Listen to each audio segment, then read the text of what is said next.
up, everybody? This is Kyle, and you are back watching Knockouts in 3 Counts. And before we give you our thoughts on tonight's crazy card for UFC 252 and the brawl and war between DC and Stipe, I'm going to need you to hit that like button and smash the subscribe button over there and hit those notifications so that you don't miss any of the great content like our great interview with Miles Jury, who helped us pick these fights ahead of time. Well, let's cut the bullshit, Corey. It was a night of fights, bud, huh?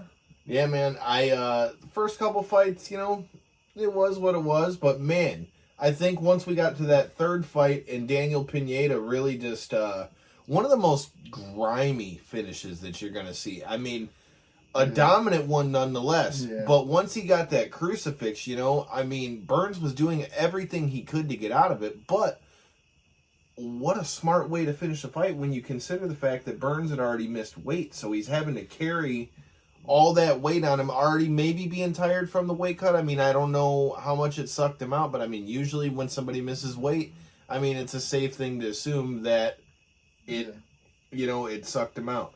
So, great finish. Not even necessarily, not to interrupt you, but not even necessarily the fact that he was sucked out and was drained because he missed weight.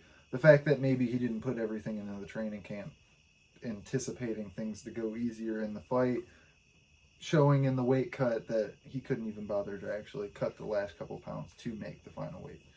See, I think that's where, personally, that's watching the fights, that's where I think a lot of the weight cut issues lie.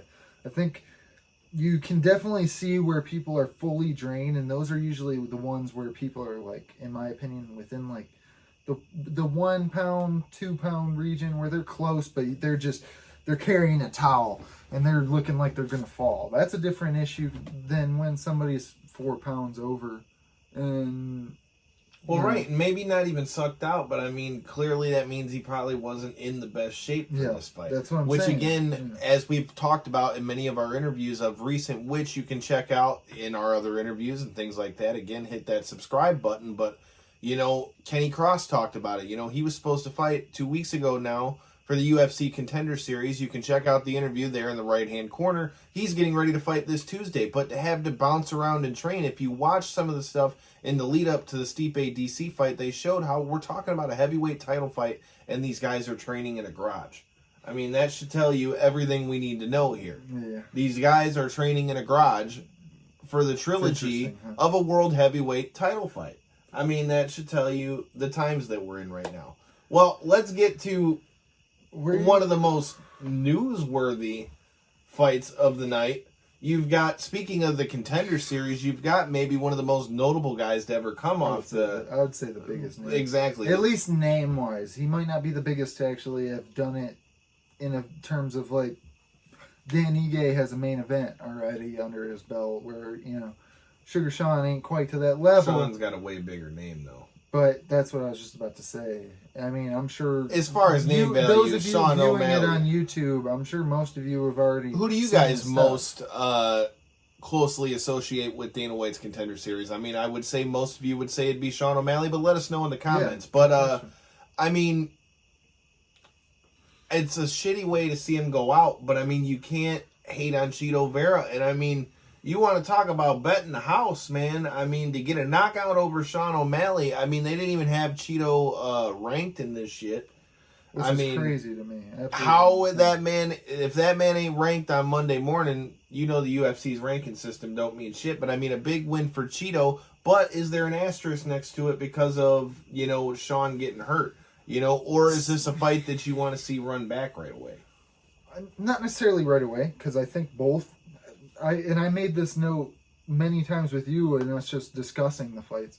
I personally thought, even though I loved the fight itself and was so interested in seeing it, I was actually kind of surprised that the UFC did this, in the fact that I thought both of them were kind of on their way up and still young. You thought it was too big of a step up? No, I didn't think it was too big of a step up. Quite the opposite. I think both of them are on an incline like this, and I think to match two inclines against each other, you might have killed a star.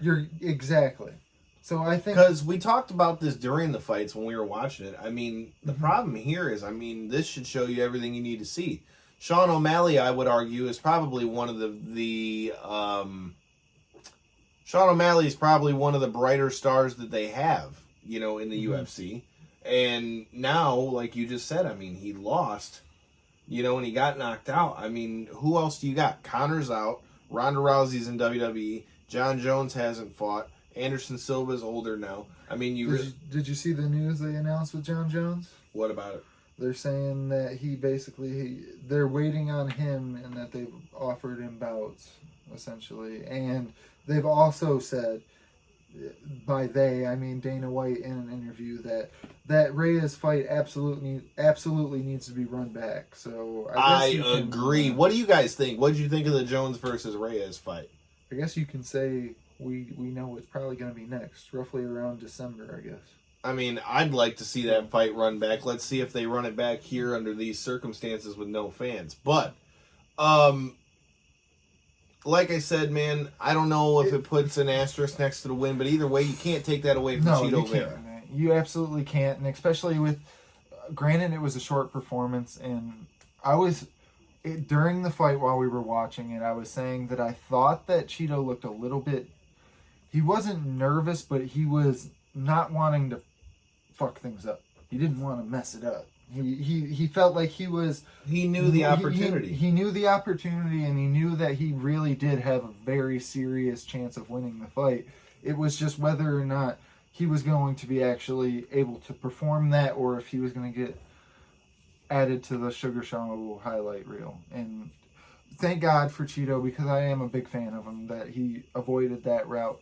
And I also noted after the fight with you that I think if you're Sugar Sean, I mean, granted, it sucks. If he really did break his foot, if it's a high ankle sprain, or if I'm hoping it's something a little less serious, like a high ankle sprain compared to a broken foot or broken leg. Or blow out his knee. That being said, if you're an undefeated prospect with a rising star name in the UFC, to lose by injury is kind of... I don't...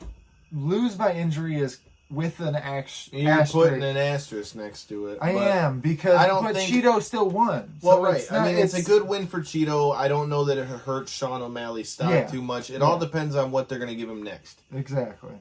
Let's talk about the fight that we all really came to watch. I mean, DC versus Stipe was a hell of a fucking fight, man. They beat the shit out of each other. And, the notable thing that's going to be talked about in this fight is eye pokes. Again. And DC's, man, you could see it in the side of his eye. But then again, in that same breath, Stipe got poked in the eye too. He got poked in this fight twice, because one of them didn't get called after the fact. I don't know if you've seen the one. I think it was in the third round. I believe there was one in the third round that Stipe was just like, fuck it. It's not worth, it ain't worth getting the ref involved. But that being said, DC caught a not even a knuckle sandwich, a for real knuckle deep. He caught him a forefinger. Oof. Caught him the forefinger. And as a fan of both of these guys, and I said that in our pick video, that it was, not only was it hard for me to pick the fight, it was so hard for me to watch that post-fight interview with DC and see. It sucks, man, because with them talking about that being his last fight, and he's saying he literally can't see anything and it's black out of his eye. I mean, that's no way that he wants to go out. But again, in the same way with what we said with Chito Vera, I mean, Stipe went out there and banged, and I mean, it was a close fight. Now let's talk about the fight and the decision, though. What do you guys think happened? Let us know in the comments. Tweet us at KO3CPod on Twitter and Instagram. Facebook, Knockouts and 3 Counts Podcast. If you see the post about it, comment there. Anywhere you follow us, let us know what you think. My real question is going into the 5th round, how'd you guys have it scored? I personally was making the argument that I had it 3-1 Stipe, so as long as Stipe didn't get finished, I thought he already had it on the books. Kyle was leaning more towards the 2-2 route. I said I can see 3-1 too, though. I know. But realistically... With it being a title fight in DC's pedigree, though, I thought it would be more closer to 2-2. Yeah. And then that last round, though, Stipe landed better shots. But again, how much does the eye poke, again, that eye poke is going to have a big thing to do with it. Absolutely. I don't know, man. Either way, it's a great fight. Crappy way for it to be DC's last fight. Do you guys think it's going to be his last fight? Again, let us know in the comments. Make sure you hit that subscribe button so you continue to see it. See if we really know what we're talking about, but you only know that if you hit that subscribe button. But, I don't know, man. That's our thoughts on UFC 252. We both said Stipe would win. He won. Obviously, it's under controversial circumstances. But, hey. But I don't think it's controversial because he won the fight. Granted, the eye poke was a thing, but like you said, but you know how people on the internet are. I know. The internet always wins either way. No matter what we say, you guys are going to win anyway, right? You guys are going to win this Tuesday, though, if you check it out, because we were talking about the Contender Series. We were talking about Sean O'Malley, but we're talking about this guy, Jimmy Flick, who is your LFA champion, but he's going to be fighting on Dana White's Contender Series, who we're going to be having him on the show live this Tuesday on Facebook Live, 9 p.m. Eastern. If you got any questions, tweet us at KO3CPod on Twitter and Instagram, and let us know what you think. Make sure you don't miss our great interview with Miles Jury, who helped us pick these fights, and Kenny Cross, who's fighting this Tuesday on the Contender Series against his original opponent, Kevin Seiler. Again, check out that interview too. Like I said, if you're an MMA fan, we've got you covered. And if you're a fan of the pro wrestling, be on the lookout as we're bringing you Miranda Gordy. Yeah, that's right. The daughter of the late Terry Bam Bam Gordy of the Fabulous Freebirds. Plenty of good stuff, whether it's pro wrestling, MMA, whatever tickles your fancy, we got you covered here. Knockouts and 3 counts. And until next time, and in the in-between time, peace.